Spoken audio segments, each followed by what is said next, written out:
നമ്മുടെ അസുഖങ്ങൾ വരുമ്പോൾ ഒട്ടുമിക്ക അസുഖങ്ങളും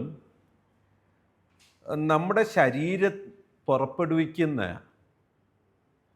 പല രസങ്ങളും കൃത്യമായും പുറപ്പെടുവിക്കാതെ വരുമ്പോൾ സംഭവിക്കുന്ന ശരീരത്തിൻ്റെ നല്ല നിലനിൽപ്പിന് വളരെയധികം മിനറൽസും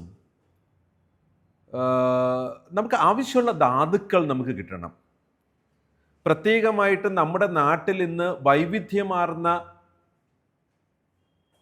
ചെടികളും വൃക്ഷങ്ങളും ഇല്ലാതായി മൊത്തം ടൈലിട്ട് പറമ്പ് വരെ ഒരു പുല്ല് പോലും കുരുക്കാത്ത വിധത്തിൽ നശിപ്പിച്ചു വച്ചിരിക്കുക. എന്നിട്ട് നമ്മുടെ ശരീരം മാത്രം നശിക്കരുതെന്ന് നമുക്ക് വലിയ ആഗ്രഹമാണ്.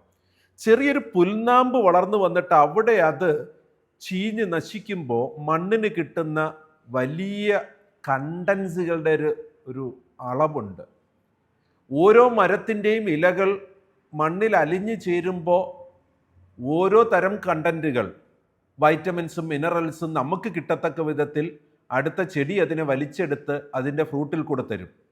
ആ ഫ്രൂട്ട്സ് കഴിക്കുന്ന നമ്മളിലേക്ക് അതെത്തും എന്ന് കരുതി നമുക്ക് അസുഖം വരുമ്പോൾ ഈ പ്രകൃതി ജീവനക്കാർ പറയുന്ന കണക്ക് 100% പഴം മാത്രം കഴിച്ചുകൊണ്ട് അതിനെ പരിഹരിക്കാമെന്ന് വിചാരിച്ച് കളയരുത്. ഡോക്ടർമാർ തരുന്ന മരുന്നുകൾ തന്നെയാണ് അവിടെ ചികിത്സയ്ക്ക് ഏറ്റവും അത്യാവശ്യമായിട്ടുള്ളത്. എന്നിട്ട് നമ്മൾ എന്താ ചെയ്യേണ്ടത്?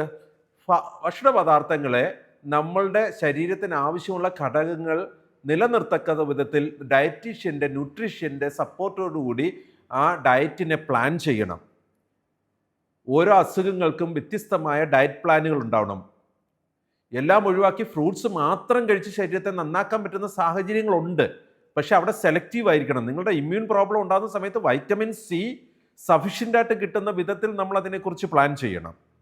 അല്ലാതെ നമ്മൾ എവിടെയോ കേട്ട എന്തോ കാര്യം വെച്ചിട്ടല്ല. നമ്മുടെ ഹോസ്പിറ്റലിൽ ഡയറ്റീഷ്യൻ ഉണ്ട്. ന്യൂട്രീഷൻ പ്ലാനുകൾ ഡയറ്റീഷ്യനുമായിട്ട് ചേർന്ന് നമുക്ക് കൃത്യമായിട്ടും നമ്മുടെ ജനറൽ റെക്കമെൻഡേഷൻസിൽ പേഷ്യൻസിന് കൊടുക്കാൻ കഴിയണം. നമ്മുടെ മെഡിസിൻ മാത്രമല്ല, ജനറൽ റെക്കമെൻഡേഷൻസ് ആയിട്ട് ഓരോ ട്രീറ്റ്മെൻറ്റുമായിട്ട് ബന്ധപ്പെട്ട് പേഷ്യൻറ്റിനെ എഡ്യൂക്കേറ്റ് ചെയ്യണം. Patient or family educated about diet and nutrition. PRE 5D വളരെ ശ്രദ്ധയോടെ നമുക്ക് മാനേജ് ചെയ്യേണ്ട കാര്യമാണ്. ചില കാര്യങ്ങളിൽ ചില ഭക്ഷണങ്ങൾ നല്ലതാണ്. ചില മരുന്നുകൾ കഴിക്കുമ്പോൾ വളരെ നല്ല ഭക്ഷണങ്ങൾ എന്ന് നമ്മൾ സാധാരണക്കാർ വിചാരിച്ചിരിക്കുന്ന കാര്യങ്ങൾ നല്ലതല്ല എന്ന് അവരെ എഡ്യൂക്കേറ്റ് ചെയ്യേണ്ട റെസ്പോൺസിബിലിറ്റി നമുക്ക് ഹോസ്പിറ്റലിന് ഉണ്ട്. PRE 5D patient and or family are educated about diet and nutrition.